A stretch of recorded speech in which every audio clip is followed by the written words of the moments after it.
Қайырлы күн баршаңызға.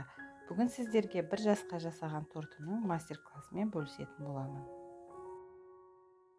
Міндетті түрде видеоны соңына дейін қарап, алда пайдалы видеоларды жіберіп алмас үшін подписаться деген батырманы басып тіркеліп қойыңыздар. Алдымен балды торттың қамырын дайындап аламыз. Ол үшін бізге қажетті заттар: жұмыртқа, қант, тұз, сары май, бал, сода және ұн. Ыстыққа төзімді ыдысымызға жұмыртқаны, қантты, тұзды, сары майды, балды салып, водяной баняда орташа отта қанттың түйіршіктері ерігенше тоқтамай араластыратын боламыз.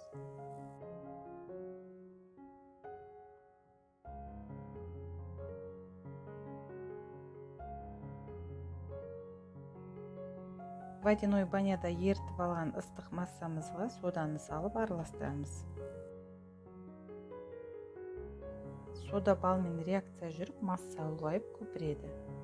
Жақсылап араластырып, суығанша қоя тұрамыз. Жұмыртқа массамыз суыды, енді аз-аздан ұнды сала отырып, жұмсақтау қамыр елейміз.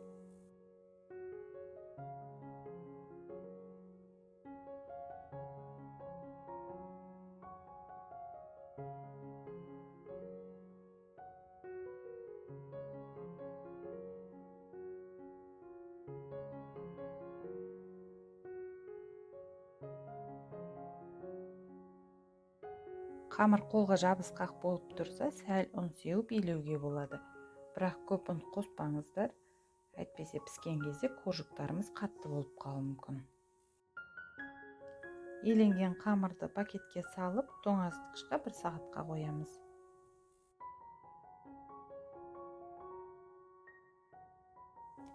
Қатты қағаздан өзіме қажетті аюдың формасын сызып, кесіп дайындап алдым.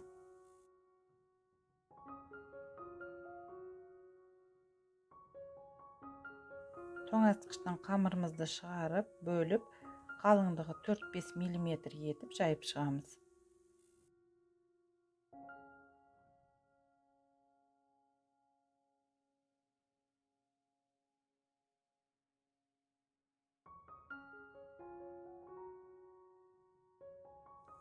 Енді жайылған қамырға қағаздан жасалған формамызды қойып кесіп аламыз.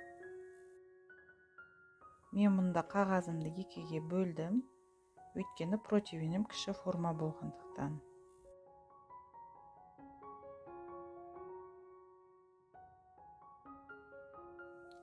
Кесіп алған қамырымызды тефлон немесе пергамент қағазына салып, қызып тұрған 200 градус пеште 5-7 минут қызарғанша пісіреміз.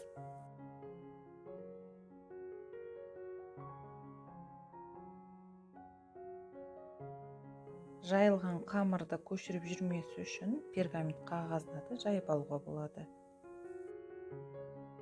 Осылай барлық қамырды пісіріп аламыз.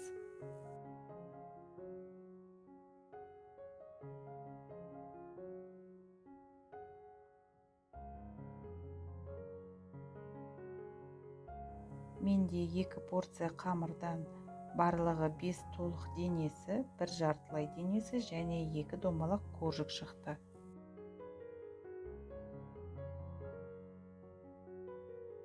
Енді пышақпен артық жерлерін кесіп дайындап аламыз.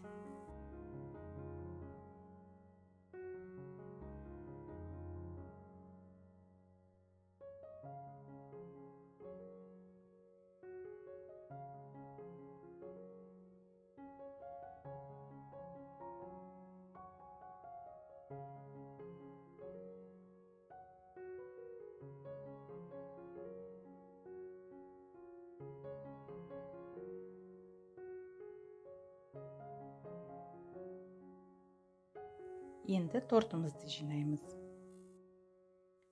Крем бұл жерде менде 20% сметана және қант. Крем қоржық деп толықта жинап шығамыз.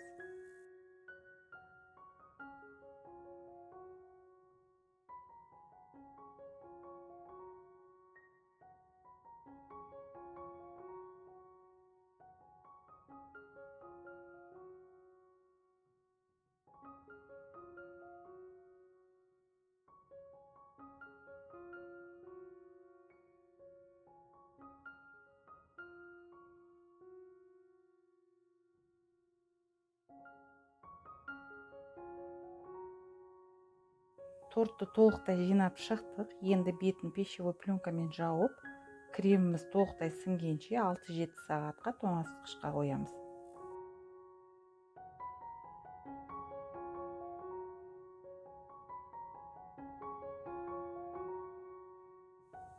Келесі видеода тортты сәндейтін боламыз.